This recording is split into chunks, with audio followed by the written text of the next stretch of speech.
سلام به همه همراهان دیاسپامی. بعضی اوقات به نظر میرسه تکنولوژی به آخر خودش رسیده. شاید به نظر برسه به قله تکنولوژی رسیدیم، ولی حتی نزدیکش هم نیستیم.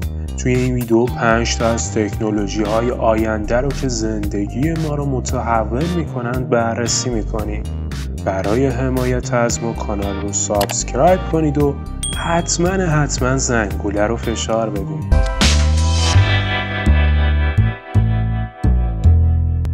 رابطه مجازی با ربات. بیاین رو راست باشیم. وقتی در آینده تکنولوژی ربات‌های تولید شن که نشه فرقشون رو به انسان تشخیص داد، مردم زیادی از تمام نقاط جهان صف میکشن که با این ربات‌ها همبستر شن. همه ما میدونیم که رابطه ربات و انسان غیر اخلاقیه، اما ذات انسان‌ها رو نمیشه انکار کرد. خیلی ها میخوان این کار رو تست کنن و حتی یه سری از پیشاندازان امروزی دارن به روش‌های مختلفی که میتوان رابطه ربات و انسان رو وارد جامعه کرد فکر و برنامه ریزی میکنن. به جز وسایل جنسی، خیلی ها معتقدن بعضی ها رابطه عاطفی و رمانتیک با ربات رو به انسان ترجیح میدن. محققان میگن که در دنیای تکنولوژی های آینده رابطه مجازی با ربات تا سال 2040 به یک امر عادی تبدیل میشه و پیش بینی میکنن که این ربات ها تا سال 2035 در خانه های مردم ثروتمند ظهور کنن.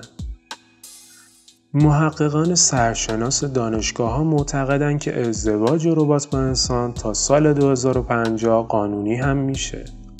حتی تصور اینکه بچه‌های ما شاید در آینده با یک ربات رابطه عاطفی برقرار کنن خیلی عجیبه.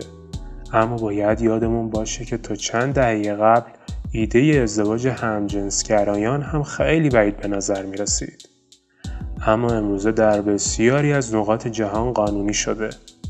حالا آینده مشخص میکنه و شاید ما خیلی نقاط مشترکی با ربات‌ها داشته باشیم. یادتون باشه که خود ما داریم اونا رو میسازیم. اینترنت اشیا یکی از زمینه‌هایی که به شدت در آینده و در محیط زندگی خود با اون سر و کار داشته و در ارتباط خواهیم بود، اینترنت اشیا و ابزارهای هوشمنده. در دنیای آینده هوشمندی از طبقه گوشی‌های هوشمند خارج شد و همه چیز رو در بر میگیره. در آینده نزدیک در داخل منزل حتی لازم نیست تکون بخورید تا به گلدون دوست داشتنیتون آب بدین. تصورش رو بکنین که بتونین همه چیز در خونه رو تنها با گوشی خودتون کنترل کنین.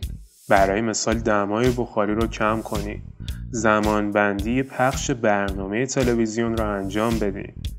برای خوردن داروهای خودتون برنامه ریزی کنین و هزاران کار دیگری که شاید این روزها فکرش رو هم نمی کنین. البته اینترنت اشیا تنها به منازل و استفاده خانگی محدود نیست.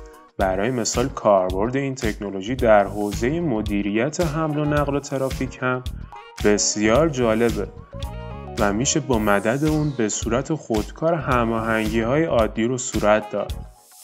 البته همونطور که گفتیم این تکنولوژی بسیار وسیع‌تر از سطح تفکر این روزهای ماست و در همه زمینه‌های سرگرمی، کاری، اجتماعی و امنیتی مورد استفاده قرار میگیره.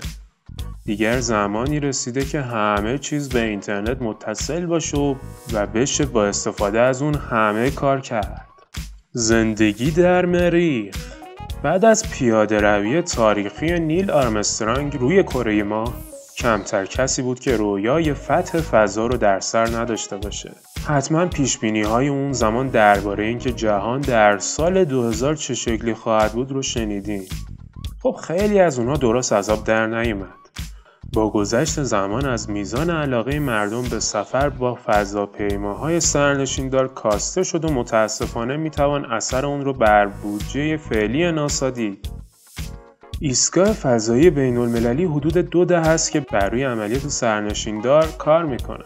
2 سال پیش بود که ناسا مریخ نورد کنجکاوی رو در مریخ فرود آورد. این مریخ نورد در حال حاضر مشغول گشت و گذار در سیاره سرخ و ارسال اطلاعات شگفت‌انگیز درباره این سیاره همسایه است. اینطور که به نظر میرسه انسان بالاخره روزی بر مریخ قدم میگذاره و زمانی که این اتفاق بیفته دوباره موج تازه‌ای از اشتیاق برای سفر به فضا در جامعه به راه میفته. پیش بینی میشه در نهایت و در آینده تکنولوژی یک پایگاه انسانی در مریخ ساخته خواهد شد. شاید باور نکنین اما به گفته مسئولان ناسا این هدف خیلی دور از دسترس نیست. با در نظر گرفتن همه احتمالات میشه گفت که عمر شما به محقق شدن این آرزو قد میده. از آغاز سال 2018 موشک قدرتمند ناسا به نام SLS کارش رو شروع و امکانات جدید برای سفر به فضا رو امتحان خواهد کرد. ناسا قراره در دهه 2030 فضانوردان رو به مریخ بفرسته. باید صبر کرد و دید که آیا برنامه ناسا برای انتقال دائمی انسان به مریخ محقق میشه یا نه. خودروهای بدون راننده. خودروهای بدون سرنشین امنیت سفر رو بیشتر کرد و تصادفات رو کاهش میدن، اما همزمان لذت رانندگی رو هم از ما میگیرن. در سال 2012 کالیفرنیا اولین ایالتی بود که رسما خودروهای بدون راننده رو قانونی اعلام کرد. سالانه حدود 1.2 میلیون نفر در تصادفات اتومبیل‌ها جان خود رو از دست میدن. آزمایش هایی که تاکنون روی این خودروها انجام شده نشون میده که بسیار امن هستن و تصادفات رو کاهش میدن. در واقع از لحاظ نظری اگه همه خودروهای یک بزرگراه بدون راننده و متصل به شبکه بودن، هیچ تصادفی نباید اتفاق بیفته. علاوه بر این، الگوریتم ها تضمین میکنن که شما در حین حرکت روانترین ترافیک رو تجربه کنید، چون با عملیات ریاضی سرعت نسبی مناسب اتومبیل‌ها برای حرکت با بیشترین سرعت رو محاسبه میکنن. البته این یعنی بیشتر مردم باید رانندگی رو کنار بذارن که خیلی برای علاقه‌مندان به اون خوشایند نیست. حتی میتونین بدون اینکه گواهینامه داشته باشین تنهایی با ماشین به سر کار برین. اسون بیکر مدیر اجرایی مرکز تحقیقات خودروی دانشگاه استنفورد میگه تقریباً همه شرکت‌های اتومبیل سازی در حال کار روی خودروهای بدون راننده هستند. حتی در تابستون امسال شاهد اولین آزمایش شهری ماشین بدون راننده گوگل بودیم. پس در آینده تکنولوژی از این خودروها زیاد خواهیم شنید. همجوشی هسته‌ای. همجوشی هسته‌ای دقیقاً مقابل شکافت هسته‌ای قرار می‌گیره. در فرآیند شکافت یک هسته سنگین به دو هسته کوچکتر تبدیل میشه، اما در همجوشی هسته‌ای هسته‌های سبکتر با هم تلفیق میشن تا یک هسته سنگین رو به وجود بیارن. فرآیند همجوشی همون واکنشیه که انرژی خورشید رو تولید میکنه. در خورشید طی مجموعه‌ای از واکنش‌های هسته‌ای 4 ایزوتوپ هیدروژن به یک هلیوم تبدیل شده و انرژی بسیار عظیمی رو آزاد میکنن. هدف دانشمندان در 50 سال گذشته این بوده که مقدار انرژی آزاد شده واکنش همجوشی رو کنترل کنن. اگر انرژی حاصل از یک واکنش همجوشی آروم آروم آزاد بشه، میتوان برای تولید نامحدود برق مورد استفاده قرار بگیره. علاوه بر این، در این روش هیچ زباله‌ای تولید نمیشه که برای دفعش به مشکل بخوریم یا با اون اتمسفر رو آلوده کنیم. با اینکه پروژه‌های متفاوتی در جاهای مختلف در حال اجراست، مقر اصلی همجوشی هسته‌ای پروژه راکتور آزمایشی حرارت هسته‌ای بین‌المللی یا ITER.